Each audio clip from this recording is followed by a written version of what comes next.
Who is Javier Milei, the new president of Argentina, the outsider who captures the world's attention? His followers call him El León or El Peluca, and he shook the electoral campaign from its beginning, attacking everyone and everything that, in his opinion, represents the caste. He graduated from the University of Belgrano and then completed 2 postgraduate degrees. He ended up being an admirer of the Austrian school, a school of thought that opposes any regulation of the market by the state. He worked as an economic advisor in banks and consulting firms. He was chief economist at Corporation America and also taught classes at 2 Argentine universities. He is the author and co-author of books such as Soup Again, Money Printer, Inflation and Devaluation, The Path of the Libertarian, and The End of Inflation. As a young man, he had a rock band that paid tribute to the Rolling Stones and played as a goalkeeper in the lower divisions of the Chacarita soccer club. In just 2 years, Javier Milei went from being a media economist who denigrated the political class on television to forming the La Libertad Avanza party and winning the elections as one of the most voted presidents in Argentina. At 53 years old, he became a light of hope for those who want a drastic political, economic, and cultural change that can reverse the annual inflation that reached 220%, poverty that affects more than 40% of the population, and growing crime that plagues the country.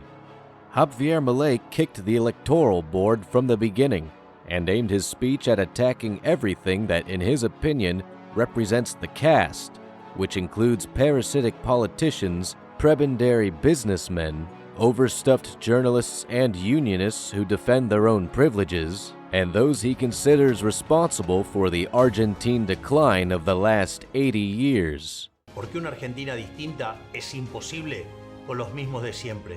His growing popularity, especially among young people, spread with the provocative videos he uploaded on social networks. In the electoral campaign, he held a chainsaw with which he symbolized the spending cuts he will make in the state to achieve the fiscal balance necessary to get the country out of an impoverishing model.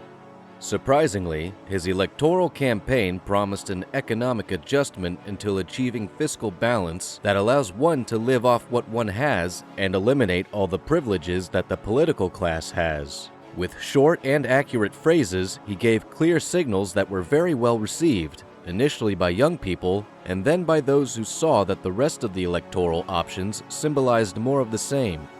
Those who do wrong pay for it. La nueva doctrina de seguridad es que el que la hace, la paga. El que la hace, la paga. Within the law, everything. Outside the law, nothing. Dentro de la ley, todo. Fuera de la ley, nada.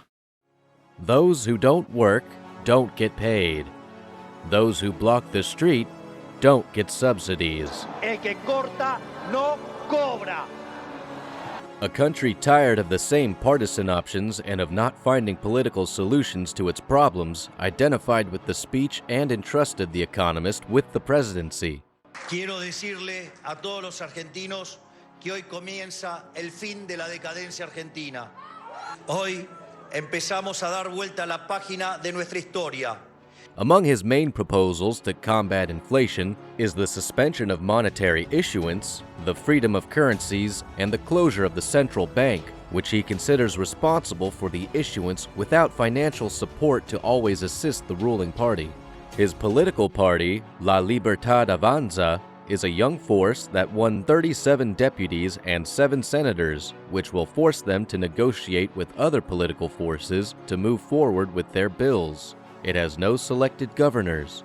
His challenge is to carry out the adjustments for which the majority of the population elected him, pushing governability to the limit, since he must face powerful union structures controlled by Peronism, which becomes very combative when not in power. How will this daring political experiment that Argentina faced end?